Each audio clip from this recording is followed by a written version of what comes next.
With Donald Trump's trip to Walter Reed Memorial Hospital this week for his annual checkup, which he has about every couple weeks at this point, speculation about his health has been swirling. And CNN actually devoted a ton of time this week to talk about the failing health of the President of the United States. And as expected, the White House did not like this one bit. Their Rapid Response 47, which is the official Twitter account for the White House's, attack team, which reads like it's written by Stephen Chung himself. But here is what they posted in response to an article CNN posted about, hey, he's old and doesn't look healthy. Rapid Response 47 posted, "You're an idiot. The threats to his life serve as reminders that radical left lunatics, incited by outlets like gutter trash CNN, keep trying to murder him."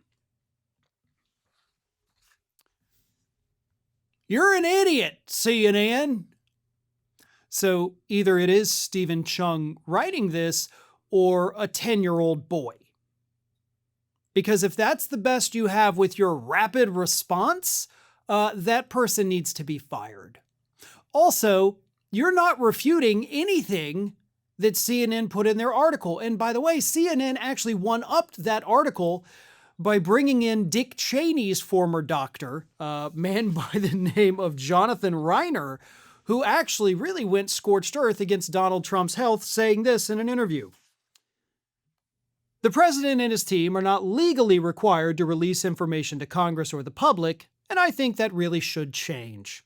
His bruising, which initially was described as due to vigorous handshaking, which is not credible, his severe edema in his ankles, which as described as, chronic venous insufficiency, when just 3 months before, 1 year ago, his examination disclosed that he had no edema, which would then make it acute venous insufficiency, which is an entirely different thing. The president has severe daytime somnolence.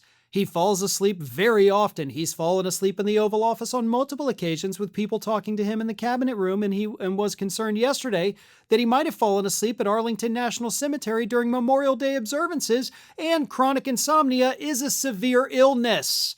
It can result in an increase in risk of dementia, decreasing cognitive effects in older people. It's equivalent to about increasing your age by 3.5 years. It increases your cardiac risk of having a heart attack or developing congestive heart failure, which Trump clearly has, and it can produce a decline in your sort of mental functions. It can increase depression, anxiety, so it's a real problem," Dr. Jonathan Reiner said. And the best that Rapid Response 47 could come up with is, "You're an idiot. Oh, darn you for talking about these things," right? Now, the president is not healthy. The president is very unwell, not just not healthy. It's not that he's not taking care of himself. It's that he has clinical, real, diagnosable problems developing inside of his decaying body. And we can all see it. And just as a, point of interest here, why does the White House even bother? Like, why even put out a response at all, which only draws more attention to it? As I've always said with Trump, the biggest problem that he has, the very biggest, is that he doesn't shut up. He feels like he always has to have the last word, and I guarantee you he's directing Rapid Response 47. Maybe he's the one posting under them. But sometimes the best thing to say is nothing at all. Let it go out there and disappear, and people move on.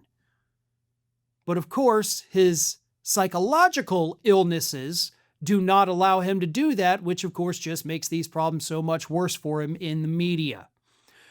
But cardiologists are telling us the White House is hiding stuff. Psychiatrists and other mental health experts are telling us the White House is hiding stuff.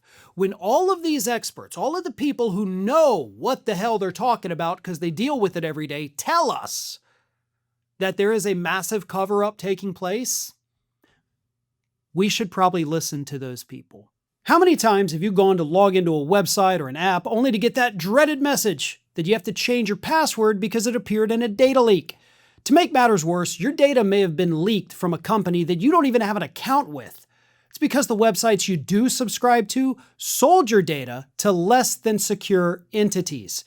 That problem is now beginning to emerge with AI companies who have access to not just your personal data, but your search inquiries and image generation histories. That's why I have partnered with Venice.ai, a tool that allows you to anonymously and privately interact with leading AI models. Think of it as sort of a VPN for your AI needs. AI is a part of our world now, and those who choose to pretend that it isn't a vital tool are going to be left behind. With Venice.ai, you get the highest quality AI without the security and privacy concerns of other AI models. Now, Venice.ai has been a great tool for me.